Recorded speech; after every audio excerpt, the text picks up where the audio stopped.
South કેરોલાઇનાની લેક્ઝિંગ્ટન કાઉન્ટીમાં ભાવિક પટેલ નામના એક ગુજરાતીની નશીલા પદાર્થ વેચવાના આરોપ હેઠળ ધરપકડ કરવામાં આવી છે. તેના પર 10થી 100 પાઉન્ડ વજનના મારુઆનાનું ટ્રાફિકિંગ કરવાનો એક ચાર્જ લગાવાયો છે, તેમજ $75,000 શ્યોરિટી બોન્ડ પણ મૂકવામાં આવ્યા છે. જોકે આરોપી પોતે બિઝનેસ ઓનર છે કે પછી કોઈના માટે કામ કરે છે તેની કોઈ ચોખવટ કરવામાં નથી આવી.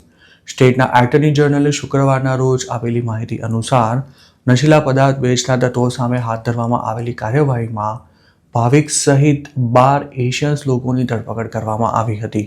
સાઉથ કેરોલાઇનાએ હાથ ધરેલા ઓપરેશન ગાંજાપેન્યોર હેઠળ THC પ્રોડક્ટ્સના ડિસ્ટ્રીબ્યુટર્સ અને હોલસેલર્સને ટાર્ગેટ કરવામાં આવ્યા હતા. સાઉથ કેરોલાઇનામાં આ પ્રકારની ઇલીગલ પ્રોડક્ટ્સનું ખુલ્લેઆમ વેચાણ થાય છે અને તેનું પેકેજિંગ પણ બાળકો અને ટીનેજર્સને અપીલ કરે તેવું રાખવામાં આવે છે.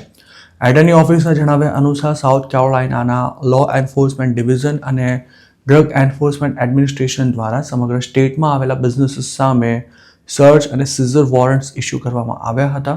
તેમજ 6 વેરહાઉસ, એક રેસિડેન્શિયલ અને એક રિટેલ સ્ટોર અને 2 સ્ટોરેજ યુનિટ્સમાં આ કાર્યવાહીના ભાગરૂપે તપાસ હાથ ધરાઈ હતી.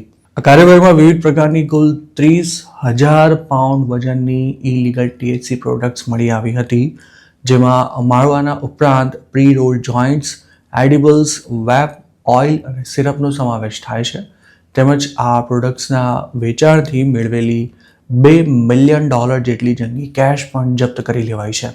સાઉથ કેરોલાઇનાની 30 કાઉન્ટીઝ અને ટાઉન લો એન્ફોર્સમેન્ટ એજન્સીઝ દ્વારા પણ પોતાની રીતે ઓપરેશન હાથ ધરી નશીલા પદાર્થ વેચનારા પર તવાઈ બોલાવાઈ હતી. અમેરિકાના મોટાભાગના સ્ટેટ્સમાં ગાંજો એટલે કે મારુઆના વેચાય છે, પરંતુ તેમાં THC એટલે કે ટેટ્રા હાઇડ્રો કેનેબિનોલ લેવલ અમુક સ્તરથી વધારે ન હોય તે સુનિશ્ચિત કરવું પણ જરૂરી હોય છે.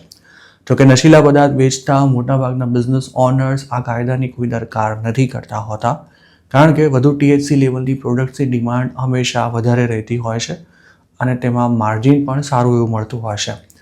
કોઈ સ્ટોરમાં આ પ્રકારની પ્રોડક્ટ્સનું વેચાણ થતું હોવાનું પકડાય તો ઓનર અને એમ્પ્લોય બંનેને જેલમાં જવાનો વારો આવતો હોય છે. પેન્સિલ્વેનિયામાં એક સ્ટોરમાં કામ કરતા ઉત્તર ગુજરાતના એક અનડોક્યુમેન્ટેડ યુવકની ફેબ્રુઆરીમાં આ જ આરોપ હેઠળ ધરપકડ કરવામાં આવી હતી અને તેને લાંબો સમય સુધી જેલમાં રાખ્યા બાદ નવેમ્બર 2025માં ડિપોર્ટ કરી દેવાયો હતો.